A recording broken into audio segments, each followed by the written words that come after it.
일본의 유명한 도쿄 고등학교에서 경악할 사건이 벌어졌습니다. 중국인 선생님과 외국인 학생이 서로를 노려보며 언성 높은 토론을 벌이고 있는데요. 중국인 선생님은 계속해서 한국은 전기차 충전소도 없는 기술 후진국이자 가난 국가인데 왜 그것을 받아들이지 않냐며 강의실의 학생들을 향해 고래고래 소리를 지르고 있습니다. 하지만 이것을 어이없는 표정으로 지켜보던 외국인 학생의 강한 팩트 폭격에 강의실의 학생들은 대체 누구 말이 맞는지 몰라 혼란스러워하는데요. 대체 이곳 강의실에서는 무슨 일이 있었던 것일까요? 감동시작 애청자 여러분, 영상 시작 전 좋아요와 불우이웃을 위해 끝까지 시청 부탁드립니다. 안녕하세요.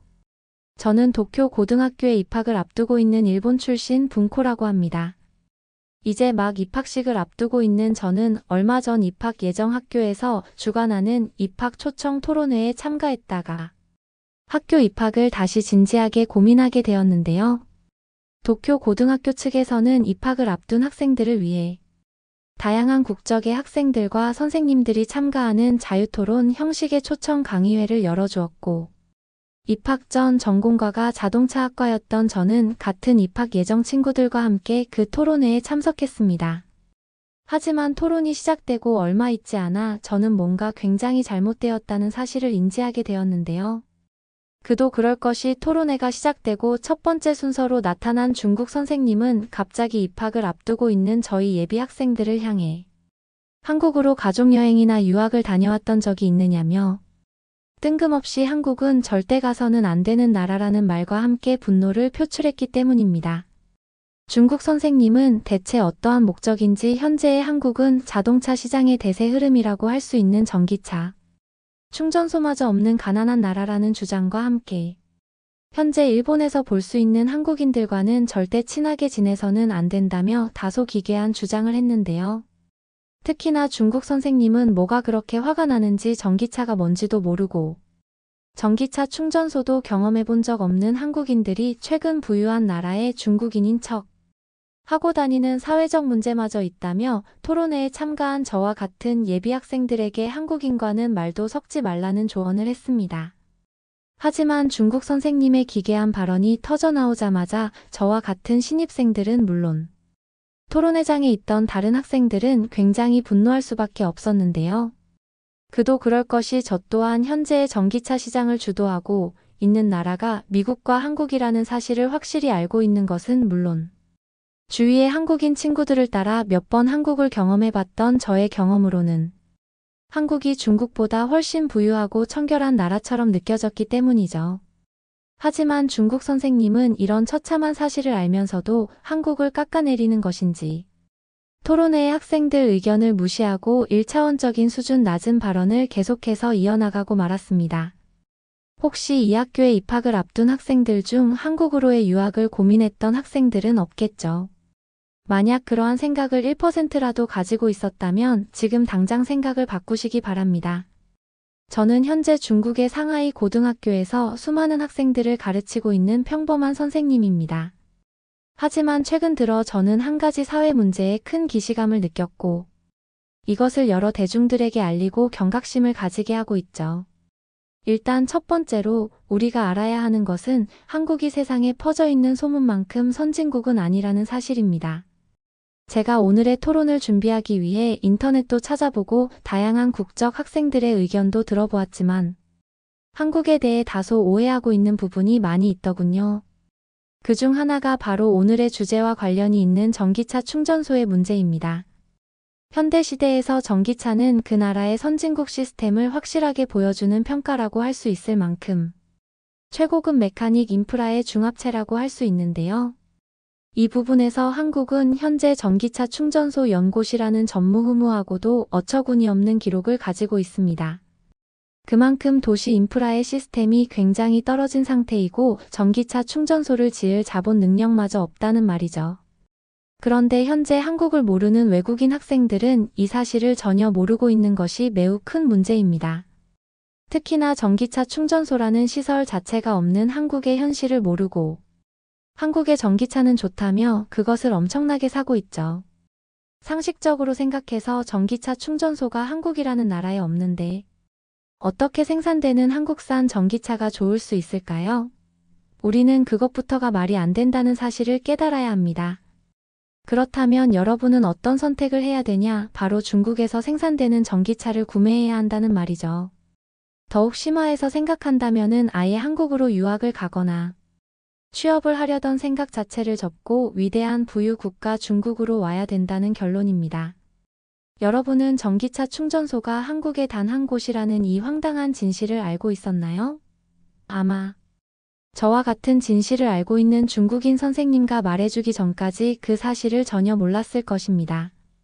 하지만 한국 정부와 한국인들은 이 사실을 끝까지 숨기며 당신들과 같은 외국인들을 조롱하고 있어요. 그만큼 외부 관광객이 한국으로 많이 오게 되면 다양한 나라들이 투자금을 기울이기 쉬워지고 현재 수출 산업의 대부분을 차지하는 전기차 시장에서도 우위를 점할 수 있다고 판단했기 때문이겠죠. 하지만 한국의 이상한 진실은 이뿐만이 아닙니다. 제가 이곳 토론회에 올라가기 전 다양한 학생들과 대화를 해봤는데 한국에서 취업하면 월급을 300만 원 이상 받을 수 있는 부유 국가라고 착각하고 한국으로의 해외 취업을 준비하는 학생들이 매우 많았습니다. 하지만 안타깝게도 당신들은 한국 선동에 당해버린 사냥감에 불과합니다. 지금 한국인들은 병원과 전기차 충전소, 심지어는 백화점마저 없는 가난한 노숙자 국가의 길을 걷고 있기 때문이죠. 그들의 수도 서울뿐만 아니라 서울 외곽 지역의 도시들에서는 주유소라는 시스템 자체를 찾아보기 힘들고 전기차라는 최고급 자동차도 발견하기 힘듭니다. 도로에는 자동차들이 아니라 인력거와 택시들만이 돌아다니고 있고 이것은 오직 서울에서만 다소 목격하기 힘든 기괴한 현상이 나타나고 있죠. 아마도 한국의 수도 서울로 많은 외국인들이 관광을 오는 특성을 알고 한국 정부에서 먼저 손을 썼을 것입니다. 어떤가요? 전기차 시장을 주도해서 팔고 싶다는 한국의 전기차 수출. 대기업들이 자국에서는 전기차 수출을 하지 못하고 있다니. 이것만으로도 굉장히 이상하지 않나요? 더군다나 지금 한국인들은 전기차를 구매할 수 있는 소비력마저 없는 사람들이죠. 그렇다면 우리는 자연스럽게 그들이 수출하고 있는 전기차가 상당한 저품질이라는 사실을 알 수 있습니다. 왜냐하면 자국에서 전기차를 먼저 많이 소비하고 타봐야 그것을 테스트 삼아 업그레이드하거나 수정을 할 수 있는데 한국은 너무나 가난한 나라여서 그런지 그런 과정을 전혀 거치지 못했기 때문이죠. 이 말은 즉 지금 한국의 전기차를 구매하는 외국인들이 그 첫 번째 테스트의 대상이라는 말입니다. 그렇다면 또 어떤 문제가 발생하게 될까요? 가난한 자본 능력과 기술조차 없는 한국에서 테스트조차 거치지 않은 전기차를 먼저 타버린 외국인들은 크게 다칠 수 있고 어떤 돌발 상황에 놓이게 될지 모르죠. 이게 바로 한국 정부와 한국인들이 끝까지 숨겨오던 가난한 파멸 국가 한국의 현실입니다. 그리고 실제로 한국이 만약 이렇게나 품질이 좋은 전기차를 실제로 많이 팔고 그 가치를 인정받아 왔다면 자국민들이 그만큼 부유해져야 정상이겠죠. 그 자동차를 자국민의 공장에서 생산하고 그것에는 한국인들의 노동력이 들어가기에 그들의 월급이 오르거나 성과급을 받았을 테니까요. 그런데 지금 한국은 30대의 경우 평균 월급이 100만 원 정도입니다. 성과급이나 전기차 판매와는 전혀 상관이 없죠. 그렇다면 지금 한국에서 판매되고 있는 전기차의 진실은 뭐냐? 그건 바로 저희 중국의 전기차. 대기업들이 한국을 배려하기 위해 넘겨준 전기차 기술력을 도용당하고 있다는 사실입니다. 한국은 너무나 가난하고 기술력도 없어서 5년 전만 하더라도 전기차는 꿈도 못 꿨는데 모국인 중국에서 생산되는 전기차를 1조 대 이상 훔쳐가서 그 내부 기술을 다 뜯어서 자신들의 상품으로 만들어버렸죠. 하지만 배려심 많은 중국은 그것을 모두 알고 있으면서도 참고 넘겼습니다. 중국의 속국인 한국이기에 그들에게도 기회가 필요하다고 생각했고 어쨌든 한국이 중국의 기술을 이용해 전기차를 판매한다면 그것에 따른 수수료도 중국 대기업에 떨어질 것으로 생각했기 때문이죠. 하지만 한국인들의 수준 낮은 시민의식은 여기서도 멈추지 않았습니다. 중국의 자동차 생산 기술력을 몰래 훔쳐간 한국의 기업들은 입을 싹 닫고 그들의 판매 금액에서 그 어떤 수수료도 중국에 넘겨주지 않고 있어요. 제가 오늘 토론회의 중심에 선 이유도 바로 이것이 가장 큽니다.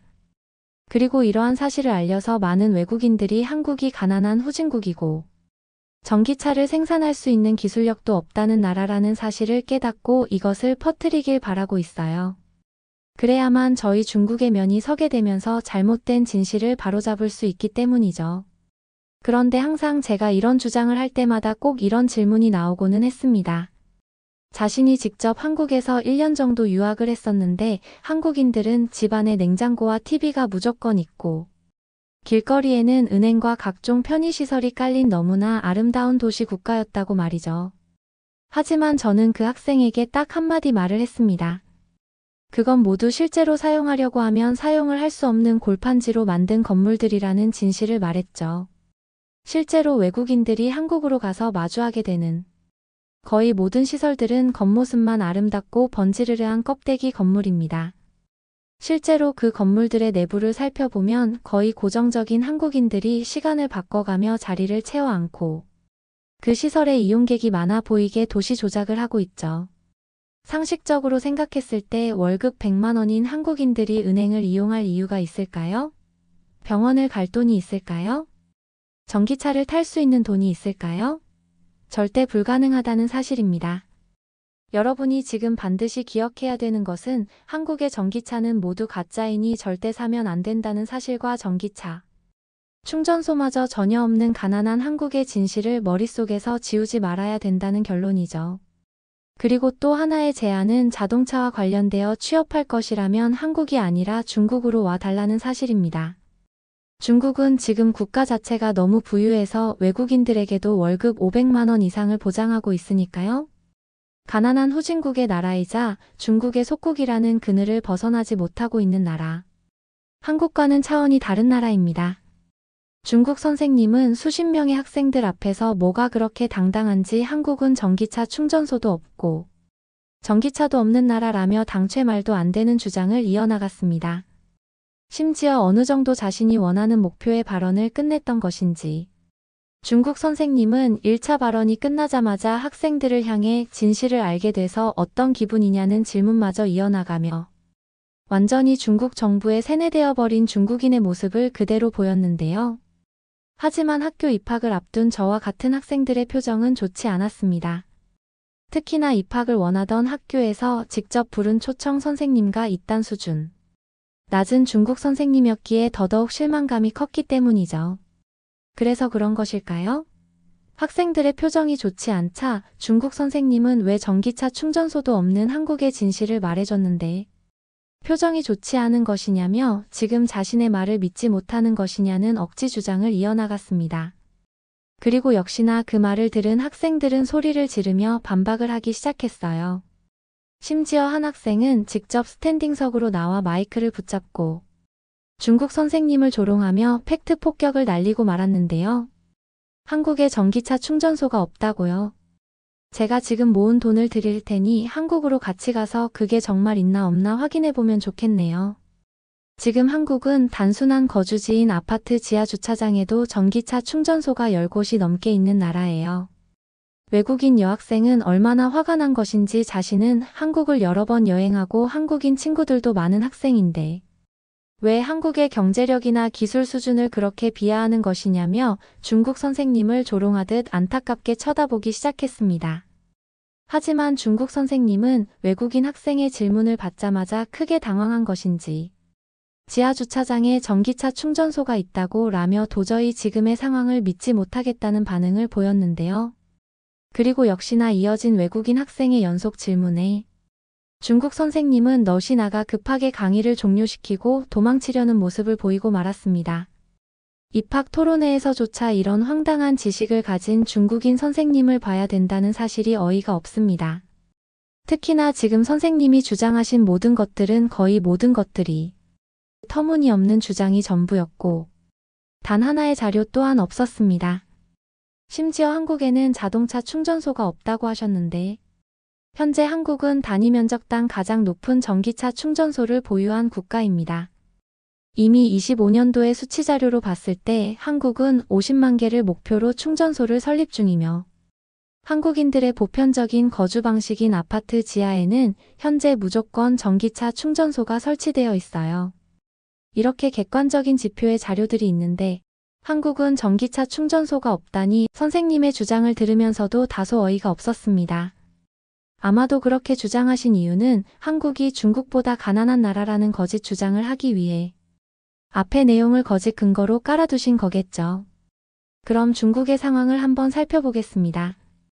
중국의 경우도 전기차 충전소가 물론 있기는 하지만 인구 밀집도와 단위 면적으로 한국과 비교를 해본다면 최하위 수준의 수치입니다.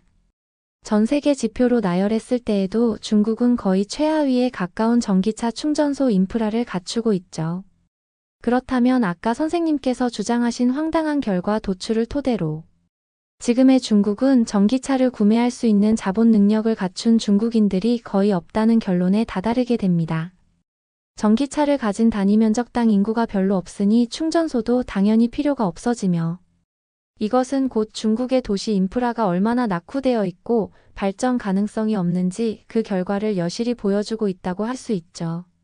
어떤가요? 지금 중국의 현실이 바로 이러한 모습입니다. 한국을 비롯한 최선진국의 나라들은 전기차 충전소나 도시 인프라 발전을 통해 더욱 많은 고층 거주지와 산업센터로 거듭나고 있지만 지금의 중국은 건설사가 망해버리며 부도가 나는 단체 파산은 물론 거주하고 있는 중국인들조차 기업의 월급이 밀리며 길거리 노숙자로 전락하고 있죠.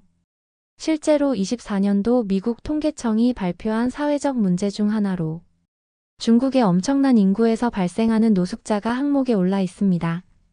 특히나 중국의 수도인 상하이 외곽 지역을 가보면 월급이 아예 없거나 월급을 받으면서도 노숙자인 직장인 노숙자와 학생 노숙자를 상당히 빈번하게 마주할 수 있죠.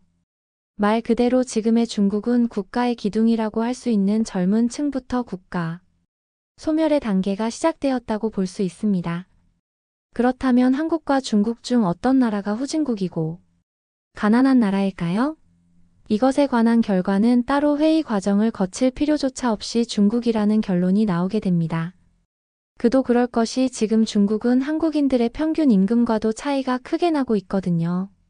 아까 선생님께서는 한국인들의 평균 월급이 100만 원 수준이라고 하셨는데 30대 기준으로 표본을 좁혀 조사하게 된다면 평균 임금 400만 원 이상의 결과가 나오게 됩니다.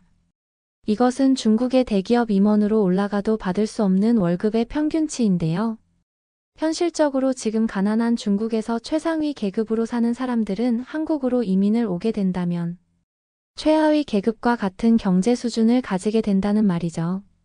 중국에서 대기업을 다녀봐야 월급은 100만 원을 넘은 것이 전부이고 이러한 금액은 한국에서 간단한 편의점 아르바이트만 하더라도 쉽게 얻을 수 있는 돈이거든요. 특히나 전기차를 소비하는 항목에서도 중국과 한국은 엄청난 차이를 보이고 있습니다. 현재 한국은 전기차 시장을 미국과 동시 독점하고 있다고 할 수 있을 정도로 시장 전체를 끌고 가고 있는 상황인데 한국인들의 전기차 소비 능력 또한 전 세계 지표 중 최고 순위에 놓여 있거든요. 하지만 전기차 구매 비용이 아니더라도 한국에서는 부유한 경제 능력으로 인해 외제차 소비 비율이 굉장히 높은 나라 중 하나입니다. 물론 사치라고 생각하는 사람도 있겠지만 한국인들은 미국과 동등한 평균 월급을 보여주는 유일한 나라이다 보니 이러한 외제차 시장의 소비 현상을 보일 수 있는 것이죠. 아무리 사치라고는 하지만 진정으로 가난한 나라. 중국 국적의 중국인들은 절대 따라할 수 없는 것이기 때문입니다. 자, 그렇다면 아까 거짓 주장을 했던 중국 선생님의 월급은 대체 어느 정도일까요? 계속해서 한국과 한국인들이 가난한 나라라고 주장했지만 안타깝게도 지금 선생님의 월급은 한국인들에게 패스트푸드점에서 아르바이트를 하는 딱 그 수준의 월급일 것이 분명합니다. 물론 단순 월급의 절대적 금액으로 경제적 차이를 비교할 수는 없겠지만 지금 선생님은 한국으로 간다면 한국인들에게는 너무나 평범하고 보편적인 전기차를 구매하지도 하다못해 전기차 충전소에서 아주 약간의 돈을 내고 전기 충전을 할 수 있는 소비력마저 없는 가난한 사람이죠. 그게 바로 지금 중국과 한국에 좁혀질 수 없는 국가적 부유함의 차이입니다. 또한 선생님이 다시 한번 그것 모두 거짓이라는 주장을 할 것 같아 제가 직접 자료를 만들어서 준비했습니다. 잘 보이지는 않겠지만 지금 당장 휴대폰으로 인터넷 검색 사이트를 통해 한국의 지하주차장, 전기차 충전소라고 검색을 해보세요. 놀랍게도 한국은 거주지 바로 밑에 전기차 충전소가 설치된 유일한 나라이며 이것이 매우 효과적으로 소비되고 있는 나라 중 하나이죠.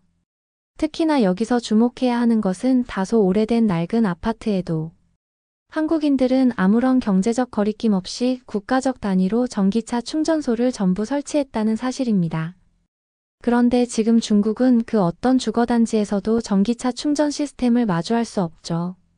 심지어 비싼 호텔에서도 중국은 이러한 신개념 인프라 시스템이 전혀 설치되어 있지 않습니다. 그리고 우리는 이미 이러한 사실과 정보만으로도 중국이 다가오는 친환경 도시, 인프라 시대의 경제적 부담감을 느끼고 있다는 사실을 알 수 있어요. 하지만 한국인들에게는 전기차 충전소의 비용은 사실상 껌을 사먹는 수준과 동급이며 그들의 전기차 자체의 소비력도 세계적 수준이라고 할 수 있습니다. 어떤가요? 선생님께서 주장했던 거짓 주장들과는 전혀 다른 세상이 한국에 이미 펼쳐져 있지 않나요? 그리고 실제로 24년도에 한국과 중국을 방문한 관광객들의 경제적 수준 차이를 보면 이 차이를 더욱 현실적으로 느낄 수 있습니다. 14년도 중국을 방문한 대부분의 관광객들은 후진국에서 오거나 경제적 부유함이 낮은 나라들이 대부분이었지만 한국은 같은 선진국이라고 할 수 있는 미국권의 사람들과 유럽권의 관광객들이 대부분이었죠. 그리고 이들 모두는 한국의 고물가를 소비하면서 동등한 선진국인으로서의 입지를 보여줬습니다. 이렇게 돈이 많은 부유 국가의 사람들이 가난한 중국을 선택한 이유는 없었으며 그들 대부분은 비슷한 경제 위치의 부유 국가 한국으로 관광을 갔다는 사실을 알 수 있죠. 우리는 이미 이러한 사실만으로도 국가적 브랜드 위상에서 중국이 어떤 이미지를 가졌는지, 그리고 한국은 어떤 이미지를 가졌는지 그 차이를 알 수 있습니다. 또 하나의 재미있는 사실을 보자면 그건 바로 한국과 중국의 교육 시스템 차이인데요. 한국은 부유한 경제력을 바탕으로 아이들의 학습 능력 수준에 따라 영재학교와 산업학교, 일반학교를 구분할 수 있지만 중국은 이러한 시설 자체가 없다는 큰 문제를 가지고 있습니다. 학생들의 학업 능력 구분을 떠나 각 가정의 경제력이 어느 정도 있어야 이러한 특수학교들이 만들어지는 것인데 중국은 대부분의 중국인들이 너무나 가난해서 아이 교육에까지 투자할 수 없는 현실을 그대로 보여주고 있다고 할 수 있죠. 선생님에게 한마디 드리고 싶은 말씀은 더는 한국을 이용해 한국의 선진국 위상에 중국을 비비지 말라는 사실입니다. 그렇게 한다고 해도 한국은 아무런 피해를 이제 입지 않으며 오히려 중국인들이 안타깝게 보일 뿐이에요. 더군다나 이제 중국의 선동 정보를 구분하기도 너무 쉬워진 세상이기에 선생님은 그저 저희의 웃음거리가 되는 결론에 다다르고 말죠. 외국인 학생은 겉옷까지 벗어버린 채 열정적인 반박으로 토론회의 학생들과 선생님들을 휘어잡았고 또한 객관적 지표로 반박하는 팩트 폭격이었기에 중국 선생님은 더욱 크게 당황한 듯 보였습니다. 특히나 한국을 잘 모르고 있던 학생들은 자신의 나라에서조차 전기차를 구매하는 사람들은 아직 많이 없는데 한국이 저렇게나 부유한 나라인 줄 처음 알았다며 놀라워하는 모습을 보이기도 했어요. 그리고 역시나 중국 선생님은 외국인 학생의 말이 끝나기 무섭게 입을 꼭 닫고 당황하는 태도를 보이고 말았는데요. 중국 선생님은 땀까지 삐질삐질 흘리며 그건 사실이 아니라는 말을 반복할 뿐이었고 결국 얼마 가지 않아 중국 선생님은 급히 토론회를 중단시키고 단상 아래로 도망쳤습니다. 말도 안 되는 거짓 발언을 저질러 놓고 한국의 진실을 알고 있는 학생의 팩트 폭격이 나오자 급하게 주랭랑치는 그 중국 선생님의 모습은 현재 중국인들이 한국에 얼마나 열등감을 느끼고 있는지 그 실체를 여실히 보여주는 모습과 다름이 없었죠. 앞으로 또 얼마나 많은 중국인들의 세뇌 발언을 목격하게 될지는 모르겠으나 한국의 국가적 브랜드 위상을 생각했을 때 저런 중국인들의 작전은 절대 통하지 않는 위상으로 이미 올라버린 것 같네요. 구독과 좋아요 부탁드리며 사연자분께 전해드릴 댓글도 남겨주시면 전달해드리겠습니다. 그러면 더욱 감동적인 다음 사연으로 넘어가겠습니다. 한국에서 수술을 받겠다고 미쳤어요? 과거 일이 기억 안 나세요? 정말 한국에서 저희 아버지의 다리를 고쳐주겠냐고요? 여기 몽골 외곽의 시골 마을의 한 가정집에서 모든 가족이 모여 눈물을 흘리고 있습니다. 하지만 한 여성만이 속으로 쓴 말들을 삼키며 가족들을 바라보고 있는데요. 걷지 못하는 아버지는 누구보다도 눈물을 흘리고 계시네요. 여성은 이 모습이 더 이상 보기 힘든 듯 결국 밖으로 나가버리고 마는데요. 과연 이 가족에게는 무슨 일이 일어난 걸까요? 안녕하세요. 저는 몽골에서 교사로 일하고 있는 박추르라고 해요. 얼마 전까지 울란바토르에 있는 학교에서 일을 하다가 지금은 제 고향으로 돌아와 교사로 자원의 고향으로 오랜만에 향하고 있어요. 저는 어릴 때부터 교사가 되고 싶다는 생각을 많이 했었어요. 공부를 잘하기도 했지만 누군가에게 배움을 나눈다는 사실은 너무나도 뿌듯한 일로 저에게 다가왔거든요. 어쩌면 제가 공부를 잘하게 된 이유도 거기에 있을지 몰라요. 시험에 대해 이것저것 물어보는 친구들에게 더 잘 알려주기 위해 더 열심히 공부를 한 것도 있거든요. 제가 알려준 문제나 정보로 성적이 올라 기뻐하는 친구들을 보면 저도 덩달아 기쁘더라고요.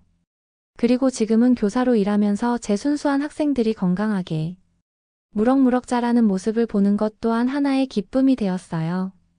사실 몇 년 동안 머물던 학교에서 떠나게 된다는 것은 아쉬운 마음을 들게 하기는 했지만 저희 아버지의 건강이 좀 더 안 좋아졌다는 이야기를 듣고 아버지의 곁에서 일을 해야겠다는 생각이 크게 들어 울란바토르로 자원을 하게 되었죠. 작은 마을 울란바토르로 향하는 버스를 타고 먼지가 일어나는 시골길을 달리니 복잡한 감정이 교차하는 듯 했어요. 오랜만에 찾은 고향에 대한 그리움도 있지만 저희 가족이 겪은 고난에 대한 씁쓸한 기억도 떠오르게 하니까요. 버스 창밖으로 보이는 울란바토르 풍경은 여전히 정겹기만 해요. 여러 세대가 한 지붕 아래 살아가는 가족들로 이루어진 따뜻한 마을이랍니다. 서로 이웃을 잘 알고 돌봐주는 곳이죠. 함께 음식을 공유하기도 하고 수다를 떨며 서로 모르는 사이가 없을 정도의 강한 유대감으로 주민들이 끈끈하게 뭉쳐 있답니다. 버스가 마을 중심에 가까워지자 반가운 얼굴들이 눈에 들어오기 시작했어요. 제가 좋아하는 반찬을 파는 아주머니, 슈퍼 아저씨. 이제는 조금 큰 아이들까지 시간이 지나 모두들 조금씩 늙어가고 있었지만 정겨운 마을의 향기는 그대로인 듯 했어요. 저는 버스에서 내려 짐을 챙기며 깊은 숨을 들이마셨어요. 가족들의 따뜻한 포옹이 절 맞이하더라고요. 엄마 살라는 환한 얼굴로 박추르 내 딸 돌아왔구나 하며 저를 꼭 껴안아 주셨어요. 저는 오랜만에 엄마 품에 안겨 엄마만이 줄 수 있는 사랑을 맘껏 느낄 수가 있었죠. 그리고 저희 오빠 올케 언니 조카들도 절 둘러싸고 한바구음을 지으며 반겨줬어요. 저는 그렇게 온 가족의 관심을 듬뿍 받으며 행복해했답니다. 잊을 수 있는 행복한 순간이었어요. 박추르 오랜만이구나. 그새 더 예뻐졌네. 교사라며 우리 아들도 잘 부탁해. 먹고 싶은 거 있으면 말해. 집으로 가져다 줄게. 집으로 향하는 길에 오랜만에 뵙게 된 주민분들의 반갑고 정겨운 인사에 마음이 따뜻해지는 것 같았어요. 오랜만에 마을에 돌아온 저를 향한 진심 어린 환대에 마을 사람들과 하나 된 듯한 느낌마저 들더라고요. 역시 울란바토르는 모두를 한 가족처럼 느껴지게 만드는 매력이 있어요. 들어가자마자 엄마와 올케 언니가 물을 떠서 사람을 대접하는 전통 풍습이 절 맞이했어요. 손님 맞이에 물을 떠주며 씻으라는 건 환대와 존중의 표시랍니다. 손을 씻으며 저는 대대로 내려온 전통의 고마움과 순수함을 느낄 수 있었어요. 하지만 손을 씻으면서 불안한 마음도 스쳐 지나갔어요. 저는 울란바토르의 소박함과 낙후된 의료 환경을 이제껏 계속해서 탓해왔었어요. 저희 아버지는 건설 현장 사고로 영구적인 절름발이와 만성 통증에 시달리고 계셨거든요. 그 일은 가족 전체에게 깊은 상처로 남았죠. 그리고 그 일은 저에게 아시아를 싫어하게 되는 계기 중 하나가 되었어요. 그 건설사는 중국 건설사였거든요. 저희 아버지의 문제가 아니었어요. 저희 아버지 쪽에서는 건설사의 장비가 좋지 않아 시간이 꽤 걸린다고 말을 드렸지만 그쪽에서는 불가능한 기한을 이야기하며 해내라고 쪼았죠. 결국 저희 아버지는 사고를 당하고 말았어요. 노후된 안전벨트를 차고 위쪽에서 일하셨죠. 많이 낡았지만 수량이 얼마 없었기에 아버지는 총대를 메고 가장 낡은 안전벨트를 사용하셨어요. 그러다 일이 일어났어요. 많이 높지는 않았지만 위쪽에서 일하시던 아버지의 안전벨트가 끊어져 떨어지고 마셨죠. 다행히 뇌와 다른 곳에는 큰 이상은 없었지만 아버지는 한 다리를 평생 절면서 살아가게 되셨어요. 건설사에 이야기했지만 그들은 전혀 신경도 쓰지 않고 아버지를 바로 해고하고 따로 치료에 대한 이야기를 거부했어요. 자신들의 문제가 아니라 아버지의 실수로 그렇게 되었다며 나중에는 오히려 뭐라고 하더라고요. 결국 아버지는 일자리도 잃고 다른 일을 찾아서 해야만 했어요. 그렇게 과일 장사를 시작하셨지만 예전과 같지 않았죠. 항상 긍정적이고 씩씩하게 지내려 하셨지만 아버지의 눈에서는 슬픔이 자주 보였어요. 저는 그 이후로 동아시아 사람들을 싫어하기 시작했어요. 중국이 싫어지다가 나중에는 그 주변까지 밉더라고요. 왜 저희 아버지에게 그렇게 대하나요? 저희 아버지는 일을 열심히 하다가 다치신 것밖에 없어요. 그 누구보다 희생하고 열심히 일하셨다고요. 그런데 그 대가가 저건가요? 이 일만 생각하면 두 눈이 질끈 감기고 화가 치밀어 오르지만 누구보다 긍정적으로 살아가려 노력하고 계신 아버지를 보면 그럴 수가 없었어요. 사실 누구보다 힘드실 분은 바로 저희 아버지이실 테니까요. 그리고 이렇게 사랑하는 가족들의 환한 얼굴을 보면 삶의 진정한 행복이 무엇인지 깨닫게 되기도 하고요. 안디잔에는 현대사회에서 잃어버린 공동체 정신과 풍성한 문화가 살아있었어요. 소박하면서도 따뜻한 정이 행복의 원천임을 새삼 느낄 수 있게 해주는 곳이었죠. 아버지가 이런 마을에 있으신 건 참으로 불행 중 다행이라고 생각해요. 저희 가족분들뿐만이 아니라 이웃 모두가 끈끈하게 아버지를 도우려 애써주셨거든요. 항상 감사한 마음이 든답니다. 환대 풍습이 끝나고 전통 몽골식 식탁에 둘러앉아 신선한 빵과 향신료 냄새를 맡으니 평온함이 밀려오는 것만 같았어요. 그 맛은 가족과 나눴던 수많은 추억과 사랑을 떠올리게 했죠. 함께 식탁에 둘러앉아 맛있는 음식으로 서로의 정을 나누는 것만큼 고마운 게 또 있을까요? 조카들이 뛰어노는 모습을 보면서 저는 뿌듯함과 희망을 느꼈어요. 우리에겐 풀어야 할 숙제들이 있지만 우리 아이들은 가족의 사랑 속에서 자라나고 있었으니까요. 가문의 가치관과 문화유산을 배우며 성장하는 모습이 너무나도 아름답게 보였어요. 해가 지고 잠자리에 들면서 저는 이번 방문은 뭔가 특별할 것 같다는 생각이 들었어요. 변화의 기운이 느껴지고 새로운 가능성이 열릴 듯한 이상한 예감이 들더라고요. 이렇게 오랜만에 고향 방문으로 인해 저는 가슴 벅차오르는 생각들과 함께 잠에 들었답니다. 고향 울란바토르는 어느새 내 안에 쓴 기억을 누그러뜨리고 서서히 마음의 문을 열어주기 시작했어요. 저도 몰랐던 내면의 변화를 일으키는 여정의 시작이었죠. 다음 날 울란바토르에서 맞은 첫 아침은 나뭇잎, 사각거리는 소리와 먼 곳에서 울려 퍼지는 수탉의 울음소리로 시작되었어요. 밖으로 나가니 엄마가 정원에 물을 주고 계셨죠. 떠오르는 태양이 엄마가 정성스레 가꾸는 화사한 꽃과 채소밭을 금빛으로 물들이고 있었어요. 좋은 아침이야. 내일 나 엄마의 얼굴이 떠오르는 태양처럼 밝게 빛나고 있었죠. 잘 잤니? 저는 고개를 끄덕이며 기지개를 켜고 상쾌한 아침 공기를 깊이 들이마셨어요. 역시 이곳은 여전히 평화롭네요. 저는 어머니 옆으로 가며 마을을 감싸는 고요함에 감탄했죠. 엄마는 미소를 지으셨어요. 그게 바로 울란바토르의 아름다움이잖니. 자부심이 가득한 목소리였죠. 삶의 속도가 다르고 소박한 것들의 소중함을 일깨워주는 거 말이야. 엄마가 온 마음을 다해 정원을 가꾸시는 모습을 지켜보며 저는 깊은 감동을 받았어요.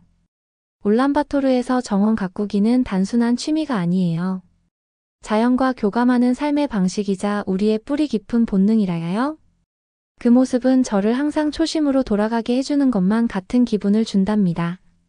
집안에서 들려오는 웃음소리와 제잘거림에 저는 아이들이 학교 갈 채비를 하고 있음을 알아채너요. 조카들이 신나고 상기된 얼굴로 책가방을 맨 채 현관문을 나왔어요. 배움과 성장의 여정을 떠나는 아이들을 보니 가슴 뿌듯해졌죠. 아이들과 함께 동네 학교로 걸어가는데 마을의 생기가 돌기 시작했어요. 가게 주인들은 웃으며 지나가는 행인들에게 인사하고 아이들은 거리에서 즐겁게 뛰놀고 있었죠. 수다 떠는 소리와 닭 우는 소리가 어우러지는 것이 정말 익숙한 풍경이에요. 자라면서 매일같이 마주했던 정겨운 모습이 펼쳐지고 있었어요. 울란바토르의 일상의 리듬이죠. 항상 주민들을 하나로 묶어주는 강한 유대감이 느껴지는 것 말이에요. 학교에 도착해 저는 교정에서 전통놀이에 열중하는 아이들을 보고 놀랐어요. 몇몇은 전략과 바닥의 구역을 나눠 돌을 던지며 땅을 뺏는 땅 따먹기 놀이를 하고 있었죠. 또 다른 아이들은 동그랗게 둘러앉아 수건을 들고 달리는 수건 돌리기 놀이를 하고 있었어요. 또 다른 아이들은 나무 옆에서 술래잡기를 하고 있었죠. 제가 어릴 때 하던 놀이와 다를 게 없는 모습이라 놀랍더라고요.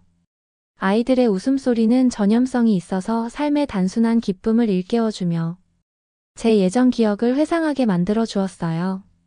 이 놀이들이 대대로 전해져 내려온 것을 보니 감회가 새로웠어요. 우리의 문화가 우리를 만들어가고 우리의 삶을 형성하는구나 싶었죠. 제 조카들이 그부들과 어울리는 걸 보면서 복잡한 감정이 교차하는 것이 느껴졌어요. 한편으론 배우고 자라나려는 아이들의 의욕이 자랑스럽고 교육이야말로 밝은 미래의 열쇠라는 걸 알고 있죠. 그런데 또 한편으론 아버지의 사고로 인해 가족이 겪은 어려움 때문에 마음 한구석에 응어리진 원망을 떨쳐낼 수가 없었어요. 제가 저만할 때 아버지가 사고를 당하셨거든요. 항상 저를 놀아주시고 업어주시던 아버지는 그 이후 저를 업어주지 못한다는 사실에 많이 슬퍼하시고는 했어요. 대신 저를 앉아서 안아 올려주시고는 하셨죠. 어렸지만 아버지의 속상함이 느껴지는 순간이었어요.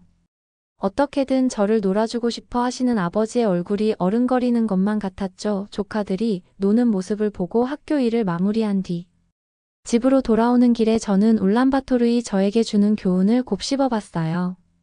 느리게 살아가면서 삶의 소중함을 일깨워주고 차이에도 불구하고 사람과 사람이 만나는 힘을 보여주는 곳이라는 교훈을 말이죠.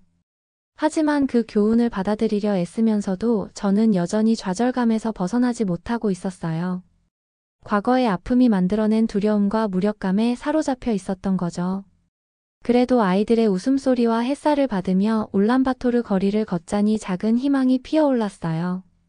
다시 한번 긍정적인 생각을 하자고 스스로를 다독이며 집으로 향하는 길에 저는 오랜만에 제가 어렸을 때 자주 가던 나린을 파는 곳에 들렀어요. 나린은 말고기로 반죽한 소를 말고기 창자에 넣어 만든 요리예요. 나린을 맛보며 주인 세리나와 나눈 대화가 저의 호기심을 자극했죠.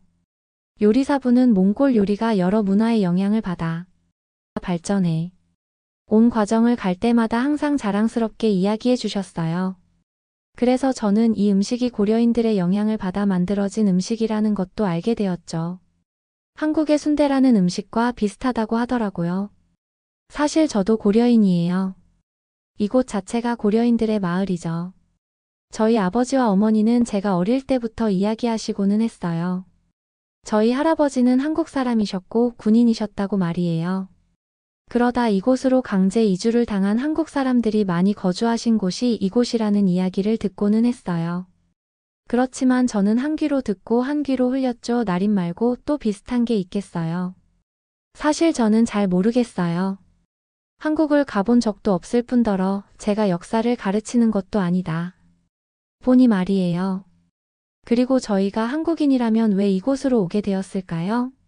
들을수록 알 수 없는 것들 투성이었지만 항상 이야기하시는 어머니 아버지의 얼굴에는 자부심이 있었기에 저는 그저 들을 뿐이었어요. 그 생각이 이렇게 오랜만에 세리나의 이야기를 들으니 다시 떠오르더라고요. 지금도 여전히 한국에 대해서 큰 감흥은 없지만 말이에요.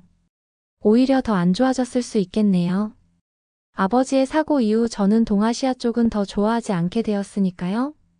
단지 저는 몽골 사람이다라고 속으로 생각하며 살아갈 수밖에요.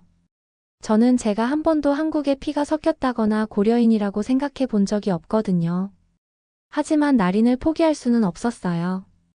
너무 맛있으니까요. 그렇게 가족과 다 같이 먹기 위해 저는 맛있는 나린을 포장하고 집으로 향했어요. 그렇게 그날 저녁 가족들과 둘러앉아 식사하던 중에 아버지 차르의 다리 상태에 대한 걱정이 화두에 오르게 되었어요. 다시 한번 고통 속에서 절뚝거리는 아버지를 보자 분노와 좌절감이 밀려오는 것이 느껴졌어요. 돈이 없어 적절한 치료도 받지 못하는 현실이 너무 안타까웠죠. 그때 엄마 살라가 목청을 가다듬더니 소식을 전해주셨어요. 얘들아, 좋은 소식이 있어. 친구한테 들었는데 한국의 인천종합병원이라는 곳에서 아버지가 다리 수술을 무료로 받을 수 있을 것 같다더구나. 환자들을 찾고 있다고 하더라. 순간 아버지의 눈이 휘둥그레졌고 그 눈빛에서 희망의 빛이 번뜩이는 것이 보였어요. 하지만 저는 뱃속에서 불안감이 꼬리를 물었죠. 한국의 병원에서 무료 수술이라니 너무 황당하게 들렸거든요. 해외로 치료받으러 갔다가 빈털터리로 돌아오는 사람들 이야기는 들어봤어요. 혹여나 아버지마저 그런 헛된 희망에 휩쓸리는 건 아닌지 걱정되더라고요. 그리고 동아시아잖아요. 중국과의 일을 잊으신 건가요? 그들이 또 잘못된 것을 아버지의 탓으로 몰아가면 어떻게 해요? 저희가 한국의 피를 받았다고요? 그렇다고 저희가 지금 한국인인가요? 아니잖아요. 아버지의 걱정에 저는 할 말이 산더미처럼 목구멍을 타고 올라오는 것을 느꼈어요. 하지만 식구들 얼굴에 떠오른 설렘을 보니 그 말을 꺼낼 수가 없었어요.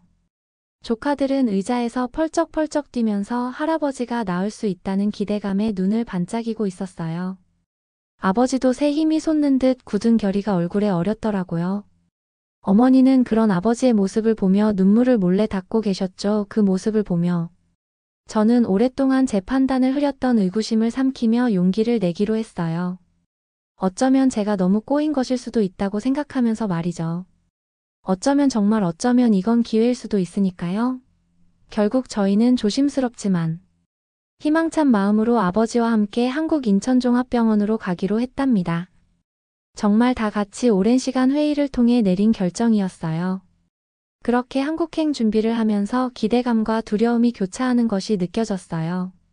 같은 민족이라고 들었지만 저에게는 너무나도 낯선 곳으로 가는 거니까요. 하지만 새로운 문화를 직접 경험할 기회일 수도 있다고 스스로를 달래며 저는 어머니, 아버지 그리고 오빠와 함께 한국으로 향하게 되었죠. 드디어 출발 날이 밝았어요. 저희는 심장이 두근거리는 걸 억누르며 울란바토르 공항에 서 있었죠. 고통과 불안감이 뒤섞인 아버지의 얼굴에도 옛 모습을 되찾고자 하는 희망의 빛이 스며들기 시작했어요. 희망과 긴장이 뒤섞인 얼굴이셨죠. 인천행 비행은 길고 지루했지만 앞으로 다가올 일들에 대한 생각으로 저는 시간이 가는 줄 몰랐어요. 한국이라는 나라에 대해 말은 많이 들었지만 직접 발을 디딘다는 게 두렵기도 하고 흥분되기도 하더라고요. 몽골 바깥 세상은 처음이라 긴장과 호기심이 교차하는 듯한 기분이 들었어요. 그렇게 드디어 약 5시간의 비행 끝에 인천국제공항에 내리자마자 저희는 모두 깜짝 놀라고 말았어요. 공항이 마치 현대기술의 결정체 같아 보였거든요. 울란바토르의 먼지 날리는 거리와는 천지 차이였고 그 규모에 압도당하는 기분이 들었어요. 공항에서는 인천대학병원 관계자 민정씨가 유창한 영어로 반갑게 맞아주셨어요. 따뜻한 목소리로 낯선 환경을 안내해주는 민정씨에게 고마운 마음이 들더라고요. 무료 수술을 제안한 병원에서 직접 데리러 와준 것에 대한 감사함도 깊어졌고요. 저는 인천으로 가는 길에 도시의 풍경이 매료되었어요. 번화한 도시 속에서도 아름다운 공원과 평화로운 사찰이 어우러진 모습이 인상 깊었죠. 도심의 소음 속에서도 고요함을 발견할 수 있다니 신기했어요. 인천종합병원에 도착하자 저는 또 한 번 병원의 시설과 큰 규모의 놀라움을 금할 수 없었어요.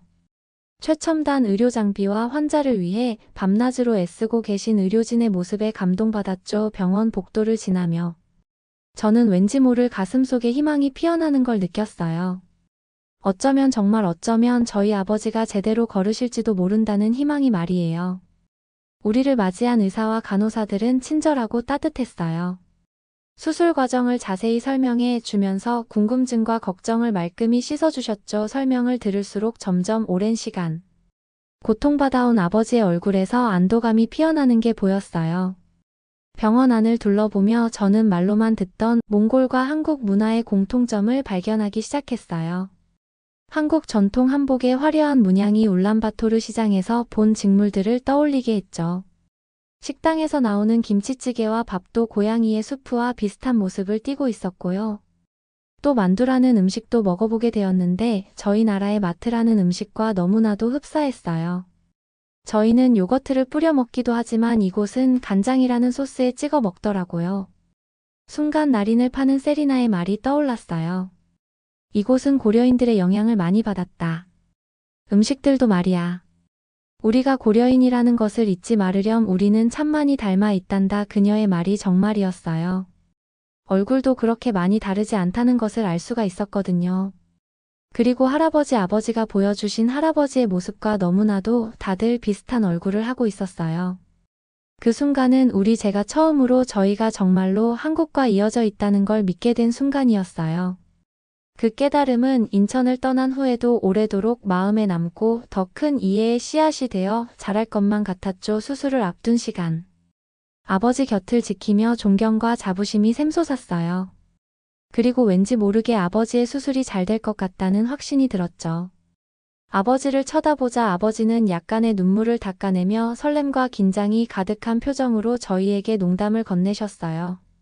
저희 아버지는 그토록 많은 고난에도 불구하고 아버지는 유머 감각과 가족의 타인에 대한 믿음을 항상 잃지 않으셨어요. 할아버지에게서 배운 교훈이라고 하셨죠. 저도 그런 아버지의 모습을 보며 그 교훈을 가슴 깊이 새기고 싶다는 생각이 들었어요. 간호사들이 아버지를 수술실로 모시고 갔을 때 저희 가족은 눈을 감고 조용히 기도했어요. 아버지의 쾌유를 비는 마음 그리고 앞으로 다가올 치유와 성장 깨달음의 여정을 향한 간절한 기원을 담아서요. 그렇게 오랜 시간이 흐르고 드디어 의사 선생님이 수술방에서 나오셨어요. 저희는 기다렸다는 듯 의사 선생님께 다가갔죠. 조금은 피곤해 보이시는 의사 선생님께서는 미소를 지으셨어요. 오래 기다리셨네요. 성공적으로 끝냈습니다. 앞으로 재활을 하면서 경과를 지켜봅시다. 의사 선생님의 말에 저희는 눈물을 흘리며 자리에 주저앉았어요. 저희 아버지가 걸을 수 있다는 말인가요? 정말로요. 저희는 아버지 앞에서 차마 흘릴 수 없던 눈물을 그날 다 같이 얼싸안고 한 바가지를 흘렸어요. 기쁨의 눈물이었죠. 그때 한국에 대한 감사함은 이루 말할 수 없었답니다. 아버지의 수술 후 인천종합병원에서의 시간은 점점 흘러갔어요. 의료진들은 아버지의 회복 속도에 감탄했죠. 아버지의 강인한 의지와 가족의 지지 덕분이라며 칭찬을 아끼지 않더라고요. 그 칭찬을 들으니 자부심과 감사함이 가슴 가득 밀려왔어요. 마침내 몇 달의 재활치료 후 병원을 떠나 몽골으로 돌아갈 채비를 하면서 저는 한국에서 배운 교훈을 되새겨봤어요. 언어와 관습 생활 방식은 달라도 우리 모두를 이어주는 근본적인 인간애가 있다는 걸 깨달았죠. 국경과 문화를 초월하는 유대감이었어요. 사랑과 연민 역경을 이겨내는 힘으로 맺어진 끈끈한 정이랄까요? 아버지를 돌봐준 의사 간호사들과 작별 인사를 나누는 게 쉽지 않았어요. 그분들은 우리에게 또 하나의 가족이 되어주셨거든요. 넘치는 친절과 헌신은 세상에 선함이 존재함을 일깨워주는 고마운 선물이었죠. 눈물 어린 포옹을 나누며 우리 가족의 일부가 그분들과 함께 남을 거란 걸 알았죠. 그렇게 태어나는 날, 아버지는 짐을 싸고 당당히 다리를 절지 않고 일어서셨어요. 그 장면은 절대로 제 머릿속에서 잊혀지지 않을 거예요. 저희 모두가 입을 막고 감격했죠. 아버지께는 그동안 쉬지 않고 재활을 해오셨어요. 빛을 발하는 순간이었죠. 그때 아버지께서 저를 바라보시더니 씩 웃으셨어요. 박추루 우리 딸 한번 업어보자꾸나. 아버지께서는 허리를 숙이시며 저에게 손짓하셨어요. 아직 수술이 끝나지 않아 안 된다는 제 말에 옆에 있던 의사 선생님께서 저를 바라보셨어요. 조심히 천천히 엎혀보세요. 제가 옆에 있으니 걱정 마시고요. 의사 선생님께서 미소를 지으시며 저에게 말씀하셨어요. 저는 웃고 계시는 아버지에게로 한 걸음 한 걸음 다가갔어요. 예전 건강하실 때 아버지를 다시 보는 것만 같았죠. 저는 천천히 조심스럽게 아버지에게 엎였어요. 완벽하지는 않았지만 아버지는 저를 업어주시는데 성공하셨죠. 이렇게나 많이 컸구나. 사랑한다. 우리 딸 아버지의 말에 저는 등에 엎여 결국 눈물을 흘리고 말았어요. 사실은 저도 아버지의 등에 엎이는 모습을 항상 상상해 왔었거든요. 저희 가족은 그 모습에 다 같이 눈물을 흘리고 함께 포옹을 했죠. 그렇게 당당히 아버지와 함께 걸어나가는 중 의사 선생님께서 저를 툭툭 치셨어요. 저번에 아버지께 걷게 되시면 무엇을 제일 먼저 하고 싶냐고 여쭤본 적이 있답니다. 저에게 선생님께서 속삭이셨어요. 저는 궁금해졌죠. 뭐라고 하시던가요? 제가 물었어요. 따님을 꼭 다시 업어드리고 싶다고 하시더군요. 그래서 재활도 누구보다 열심히 하셨답니다. 다시 한번 정말 축하드려요. 의사 선생님께서 찡긋 눈을 깜빡이시며 저를 토닥여 주셨어요. 저는 다시 한번 울컥하는 것을 느꼈어요. 아버지가 걷게 되시면 제일 먼저 하고 싶은 게 겨우 저를 업어주는 것이었다니요. 재활을 하는 아버지를 보며 대단하다고 느꼈었는데 그 이유가 이것이었다니요. 저는 눈물을 흘리며 의사 선생님께 너무 감사하다고 깊게 인사를 드린 뒤에야 병원을 나설 수 있었어요. 그렇게 저희는 한국을 가족 모두가 걸어서 떠날 수 있었답니다. 그렇게 다시 몇 달 만의 비행 후 다시 도착한 울란바토르는 저희를 축하해주고 있었어요. 지나가는 사람들마다 모두 박수를 쳐주었고 아버지의 쾌유를 축하해 주었죠. 그로의 익숙한 마을 풍경이 절 감싸 안아주었어요. 그런데 내 안에 무언가 달라진 게 있었어요. 편견과 불신의 눈으로 세상을 보는 것에서 벗어난 거예요. 이제는 다양성 속에 아름다움과 유대감의 힘을 발견하게 되었죠. 아버지가 똑바로 걸어가시는 모습을 보니 가슴이 뭉클해졌어요.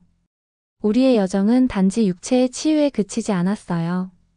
마음과 영혼의 변화였죠. 과거의 상처를 딛고 앞으로 나아갈 용기를 얻은 것 같다가요. 울란바토르 들판을 바라보며 석양이 지는 광경에 젖어들었어요. 그리고 이제는 제가 고려인이라는 것에 감사함을 느껴요. 제가 한국인들과 같은 피를 가지고 있다니 너무 행복할 지경이었죠. 저희 아버지를 무료 수술과 지원으로 낫게 해주신 같은 민족의 나라 한국 너무 감사합니다. 평생 이 감사함을 잊지 않고 살아갈게요. 정말 다시 한번 감사드립니다. 그러면 더욱 재미있는 다음 사연으로 넘어가겠습니다. 스위스 베른 스위스 여자 대학생 2명이 대화를 나누고 있습니다. 한국에 간다는 게 사실이야. 응, 난 한국에 가려고 해. 난 중국으로 갈 거야. 중국이 더 돈을 많이 주고 혜택이 더 좋아. 너도 중국으로 가지 그래. 너는 한국에 같이 다녀오고도 그런 소리를 하는 거니 아니야. 중국이 더 선진국이고 선배가 더 좋다고 들었어. 중국이 최고야. 서로 한국이 좋다. 중국이 좋다. 이야기를 하는데요. 어떻게 된 사연일까요? 오늘의 사연은 스위스인 제비르 씨의 사연입니다. 안녕하세요. 스위스인 제비르입니다. 수백 년의 역사가 고스란히 묻어나는 고풍스러운 도시 스위스 베른에서 제 이야기가 시작됩니다. 저는 호기심 많고 기술에 대한 열정을 가지고 있었습니다. 제 고향의 역사적인 매력 속에서 저는 멀고도 활기찬 한국의 문화에 이끌렸습니다. 한국은 다른 세계였지만 저를 깊이 매료시켰습니다. 한국 문화에 대한 저의 여정은 대학 도서관에서 우연히 한국 역사에 관한 책을 발견하면서 시작되었습니다. 고대 왕조의 이야기 풍부한 전통 한국의 빠른 근대화에 대한 이야기는 저를 사로잡았습니다. 한 장 한 장 넘길 때마다 새로운 세계가 열렸고 그 세계는 제가 탐험하고 싶었던 세계였습니다. 그러던 중 컴퓨터공학과 동기인 레미를 만났습니다. 우리는 한국 드라마에 대한 우연한 대화를 나누다가 한국에 대한 공통의 관심사를 발견했습니다. 활기차고 언어에 관심이 많았던 레미는 함께 한국어를 배우자고 제안했습니다. 우리의 스터디 세션은 곧 한국 문화에 대한 더 깊은 탐구와 공부로 이어졌습니다. 우리는 한국 요리 음악 그리고 무엇보다도 한국을 세계 지도 위에 올려놓은 기술 발전에 대해 몇 시간 동안 토론했습니다. 한국 문화에 대한 동경은 단순한 엔터테인먼트에 그치지 않고 영감의 원천이 되었습니다. 특히 한국의 첨단 기술과 급성장하는 게임 산업은 컴퓨터 프로그래머를 꿈꾸는 저희의 열망과 공명했습니다. 저희는 이 역동적인 분야에 어쩌면 한국 자체에 기여하고 싶다는 꿈을 꾸었습니다. 스위스에서는 IT 산업은 별로 없었거든요. 대표적인 게임이라 해도 기억나는 게 없네요. 프로그램 또한 마찬가지고요. 그래서 저희는 한국으로 가는 걸 꿈꾸었습니다. 공부를 더 깊이 파고들면서 한국어 실력이 점점 늘었습니다. 대학에서 열리는 한국 문화행사에 참여하며 유학을 온 한국 학생들과 교류하고 한국어와 한국 전통에 빠져들기 시작했습니다. 이러한 경험은 한국을 직접 경험하고 싶은 열망에 불을 지폈습니다. 그러던 중 뜻밖의 기회가 찾아왔습니다. 우리 대학에서 서울의 한 유명 대학과 문화교류 프로그램을 진행한다는 공고를 냈어요. 새로 배운 한국어 실력과 프로그래밍 프로젝트 포트폴리오를 가지고 있던 레미와 저는 주저없이 지원했습니다. 합격 통지서를 받던 날은 저희에게 전환점이 되었습니다. 저희의 상상과 마음을 사로잡았던 한국으로 가는 것이었으니까요. 서울행 비행기에 오르자 설렘과 긴장감이 뒤섞인 채 모험이 시작되었습니다. 비행 시간은 길었지만 저희는 기분이 좋았습니다. 드디어 멀리서 동경하던 문화를 직접 체험할 수 있게 되었으니까요. 인천공항에 도착하자마자 다른 세계에 들어선 것 같았습니다. 베른 공항과는 전혀 다른 느낌이었어요. 베른의 공항과는 비교도 안 되게 컸고 모든 게 편리했습니다. 입국 수속도 금방 되었고 모든 게 디지털화가 된 미래 도시 같은 느낌이 들었습니다. 저희는 그렇게 공항 리무진 버스를 타고 가면서 한국의 도시를 구경했습니다.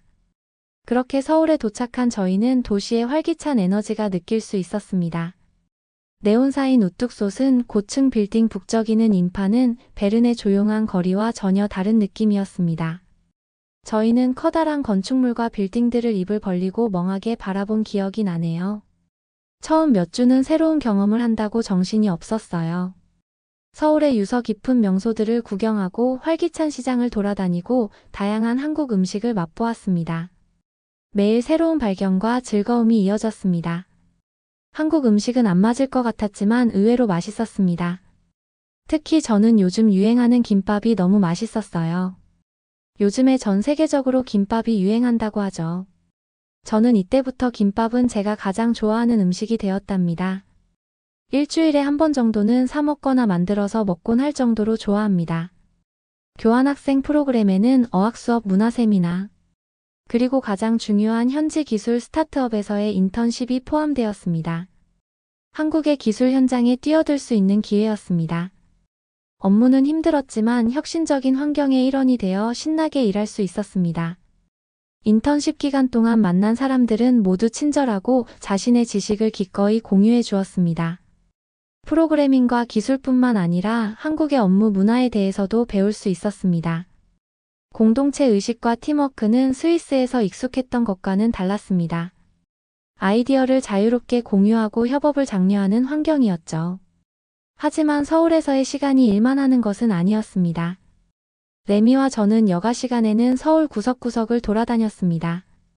K-팝 콘서트에 참석하고 홍대의 밤 문화를 경험하고 아름다운 제주도로 주말 여행을 떠나기도 했습니다. 한국은 우리가 상상했던 것과는 전혀 다른 모습이었어요. 교환학생 프로그램이 끝나갈 무렵 저는 한국과의 인연이 이제 막 시작되었다는 것을 깨달았습니다. 저는 이 나라, 이 문화, 이 사람들과 사랑에 빠졌습니다. 교환학생 프로그램을 마치고 스위스로 돌아온 것은 씁쓸했습니다. 고향처럼 느껴지기 시작한 서울의 활기차고 따뜻한 분위기가 그리웠기 때문입니다. 이런 고민을 하던 중 인턴으로 일했던 한국 게임 회사로부터 뜻밖의 제안을 받았습니다. 서울에 있는 팀에 합류해달라는 것이었습니다. 망설임 없이 수락했고 제 인생의 새로운 장을 시작할 준비가 되었습니다. 서울로 이사하는 일은 설레기도 하고 막막하기도 했습니다. 저는 꿈으로 가득 찬 여행 가방과 결심으로 가득 찬 마음을 안고 도착했습니다. 끝없는 에너지로 가득 찬 도시는 두 팔 벌려 저를 반겨주었습니다. 저는 이 넓은 도시에서 제 집이라고 부를 수 있는 강남의 번화한 지역의 작은 아파트를 구했습니다. 게임 회사는 저 같은 기술 애호가에게 놀이터와도 같았습니다. 명석한 두뇌와 창의적인 재능에 둘러싸여 저는 도전과 영감을 동시에 느꼈습니다. 제가 맡은 업무는 새로운 게임 알고리즘을 개발하는 것이었는데 기술력과 창의적 사고가 모두 필요한 일이었습니다. 작업은 힘들었지만 아이디어가 게임으로 구현되었을 때의 만족감은 그 무엇과도 비교할 수 없었습니다. 회사 생활을 통해 한국 직장 문화의 다양한 측면을 접할 수 있었습니다. 동료들 간의 무언의 유대감인 정의라는 개념은 저에게 새로운 것이었습니다. 우리는 열심히 일하면서도 항상 동료애와 상호 존중을 느낄 수 있었습니다. 우리 팀은 종종 퇴근 후 회식인 회식을 하며 맛있는 한국 음식과 소주를 마시며 친목을 다졌습니다. 이러한 시간은 단순한 휴식을 넘어 업무의 경계를 넘어 서로를 이해하고 관계를 구축하는 시간이었습니다. 전통과 현대가 조화를 이룬 서울은 계속해서 저를 놀라게 했습니다. 주말에는 고궁을 탐방하고 전통 다도에 참석하고 북한산 국립공원의 고즈넉한 산책로를 하이킹하며 시간을 보냈습니다. 도시의 풍부한 역사와 문화는 끊임없이 저를 매료시켰습니다. 그러던 중 게임회사 동료인 정훈 씨를 만나면서 제 여행은 예상치 못한 방향으로 흘러갔습니다. 그는 친절하고 똑똑했으며 기술에 대한 저의 열정을 공유했습니다. 우리의 우정은 점차 사랑으로 발전했고 그 사랑은 문화적 차이를 뛰어넘는 사랑으로 피어났습니다. 정훈은 저에게 가족 전통 지역 축제, 한국 생활의 일상적인 뉘앙스 등 한국 문화의 더 깊은 면을 소개해 주었습니다. 관계가 깊어지면서 저는 한국 사회에 더욱 녹아들었습니다. 한국에서 외국인으로서 겪는 복잡한 상황을 헤쳐나가는 법을 배웠고 낯설기만 했던 관습과 에티켓을 받아들이게 되었죠. 서울은 더 이상 제가 일하는 도시가 아니라 제 고향이 되었습니다. 정훈과 결혼을 결심하면서 제 한국 생활은 큰 전환점을 맞이했습니다. 스위스와 한국의 전통이 아름답게 어우러진 결혼식은 두 문화의 결합을 상징하는 행사였습니다. 양국의 가족 및 친구들과 함께한 즐거운 축하 행사였으며 서로 다른 배경을 초월한 사랑과 존중의 증거였습니다. 한국에서의 결혼 생활은 새로운 경험을 할 수 있게 되었습니다. 정훈 씨의 가족은 저를 두 팔 벌려 환영해 주었고 한국 가족 역학의 미묘한 차이를 가르쳐 주었습니다. 한국 고유의 명절인 추석의 소중함과 시어머니와 함께 전통 음식을 준비하는 기쁨을 배웠습니다. 이러한 경험을 통해 한국 문화에 대한 이해와 감사가 더욱 깊어졌습니다. 임신을 하게 되었을 때 제가 받은 지원은 정말 놀라웠습니다. 임산부에 대한 한국 사회의 존중은 제가 가는 곳마다 확연히 드러났습니다. 지하철을 타면 사람들이 기꺼이 자리를 양보해줬어요. 의료 시스템은 훌륭한 산정 관리를 제공하여 저와 태아의 건강을 모두 보장해 주었습니다. 그리고 가장 놀라웠던 거는 전 세계에 어디에도 없는 것이 한국에 있었다는 겁니다. 그건 바로 산후조리원이었는데요. 한국의 산후조리는 정말 훌륭했습니다. 출산 후 저는 산후조리원인 조리원에 머물며 24시간 돌봄을 받았습니다. 산후조리원 직원들에게 둘러싸여 휴식과 회복을 취하는 이 기간은 한국 문화의 독특한 면모로 깊이 감사했습니다. 몸을 회복하고 나가서 저는 아이와 정말 더 가까워지고 정훈 씨와도 잘 지낼 수도 있었습니다. 출산 휴가 기간 동안 회사의 지원은 저에게 깊은 인상을 남긴 한국 직장 문화의 또 다른 측면이었습니다. 회사는 일과 삶의 균형이 중요하다는 것을 이해하면서 제가 원활하게 업무에 복귀할 수 있도록 도와주었습니다. 정부에서 제공하는 보모 서비스 덕분에 엄마가 되는 과정이 더욱 수월해졌고 일과 가정생활의 균형을 효과적으로 맞출 수 있었습니다. 스위스의 복지도 좋은 편인데 한국 복지는 정말 상상을 초월할 정도로 좋았습니다. 제가 일을 육아휴직 때도 많은 직원들이 저를 보러 와주었고 제가 나중에 복귀해서도 다시 적응할 수 있게 많은 도움을 주었답니다. 한국에서는 전에 없던 공동체 의식을 경험했습니다. 이웃들은 서로를 따뜻하게 맞이했고 서로를 돌보려는 공동의 노력이 있었습니다. 이러한 소속감과 상호 보살핌은 공동체보다 개인주의가 우선시되던 스위스에서의 경험과는 극명한 대조를 이뤘습니다. 초보 엄마로서 서울에서의 생활은 배움과 사랑으로 가득 찬 여정이었습니다. 저는 한국 사람들의 따뜻함과 친절을 경험한 것이 얼마나 큰 행운인지 깨달으며 하루하루를 감사한 마음으로 보냈습니다. 이 시기는 단순히 새로운 문화에 적응하는 것이 아니라 낯설기만 했던 한국에서 새로운 가족과 소속감을 찾는 과정이었어요. 제가 한국에서의 새로운 삶을 받아들이고 있는 동안 레미의 여정은 다른 방향으로 흘러갔습니다. 저랑 같이 교환학생으로 돌아온 레미는 저와 다르게 중국을 가게 되었는데요. 레미는 저보다 성적도 더 높았고 머리가 좋아서 그런지 저보다 더 욕심이 많은 친구였어요. 중국에서의 수익성 높은 일자리 제안은 레미에게 절호의 기회처럼 보였지만 알고 보니 힘든 경험이었습니다. 레미의 이야기를 들어보니 한국에서의 재산과는 완전히 다른 그림이 그려졌습니다. 그저 한국 옆에 있는 나라이니 중국도 비슷하게 생각을 한 것이었죠. 중국에서 레미는 극복하기 어려운 문화적 사회적 장벽에 부딪혔습니다. 한국에서 좋아했던 따뜻하고 공동체적인 분위기는 찾아볼 수 없었습니다. 그녀는 종종 이방인처럼 느껴지고 지역사회와 소통하는데 어려움을 겪었다고 이야기했습니다. 그녀가 일했던 도시의 번화한 거리와 우뚝 솟은 고층 빌딩에는 서울에서 느꼈던 따뜻한 분위기가 없었습니다. 특히 레미가 중국에서 가장 힘들어했던 부분은 한국의 의료 시스템과 비교했을 때 중국의 의료 시스템이었습니다. 경미한 교통사고를 당한 일이 있었는데요. 그때도 뺑소니를 한 차량이 레미를 보지 않고 도망가 버렸고, 또 놀란 점은 아파서 넘어져 있을 때 지나가는 사람들이 아무도 도와주지 않았다는 점이었어요. 그렇게 중국인들의 공감과 도움의 부재는 그녀에게 큰 충격이었습니다. 한국에서는 서로 돕고 배려하는 분위기에 익숙해져 있었는데 중국에서 마주한 무관심은 그녀를 실망시켰습니다. 병원에서의 비인격적인 대우는 그녀의 고립감을 더욱 심화시켰습니다. 제가 겪은 한국에서 임신과 출산 과정에서 경험했던 보살핌과 세심한 배려와는 전혀 다른 세계였습니다. 이 사건은 레미에게 큰 충격을 주었고 중국으로 이주하기로 한 자신의 결정에 의문을 품게 만들었습니다. 중국에서의 직장 생활은 금전적인 보람은 있었지만 기대했던 만큼의 만족감을 주지 못했습니다.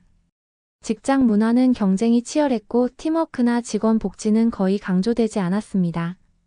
레미는 종종 지치고 성취감을 느끼지 못했고 한국 기술 산업의 협업과 혁신 정신을 그리워했습니다.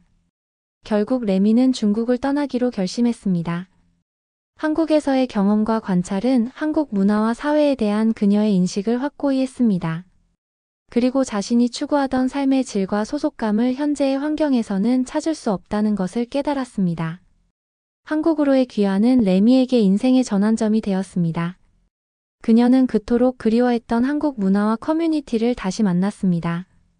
중국에서의 경험은 레미에게 소속감, 서로를 지지하는 공동체, 협업과 혁신을 촉진하는 업무 환경 등 인생에서 가장 소중하게 여기는 것에 대한 새로운 관점을 제시해 주었어요. 레미가 한국으로 돌아온 것은 우리 모두에게 깊은 재회였습니다. 우리는 오랜만에 만나 서로의 경험을 나누고 각자의 여정을 되돌아보는 시간을 가졌습니다. 레미에게 한국으로의 귀환은 고향에 돌아온 것과 같은 느낌이었죠.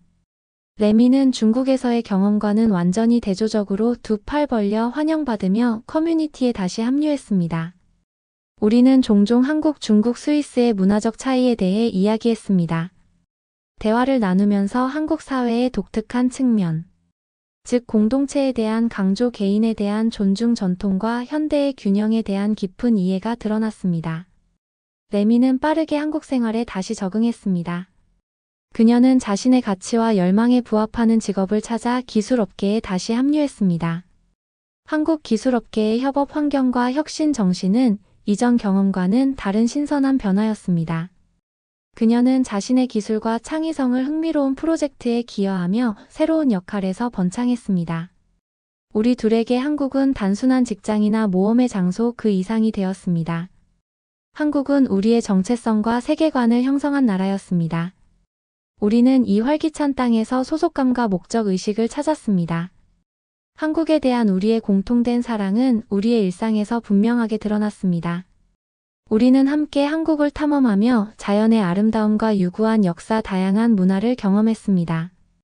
산속의 고즈넉한 사찰부터 도시의 활기찬 축제까지 각각의 경험은 한국과의 인연을 더욱 깊게 해주었습니다. 스위스에서 한국으로의 여정을 되돌아보니 제 삶을 형성해준 경험과 관계에 대한 감사함이 가득합니다. 따뜻함과 환대의 활기찬 문화를 가진 한국은 다른 곳에서는 느낄 수 없었던 소속감을 주었습니다. 한국은 저에게 공동체, 존중, 혁신의 가치를 가르쳐준 나라입니다. 레미의 여정은 도전과 깨달음과 함께 인간, 정신의 회복력과 세상에서 자신의 자리를 찾는 것이 얼마나 중요한지에 대한 증거이기도 했습니다. 우리는 함께 친절과 전통, 미래지향적인 정신으로 뛰는 한국의 심장을 발견했습니다. 우리의 이야기는 인생은 발견과 성장의 여정이라는 것을 일깨워줍니다. 자신이 속한 곳을 찾고 새로운 문화를 받아들이고 서로 다른 세계 사이에 다리를 놓는 것입니다.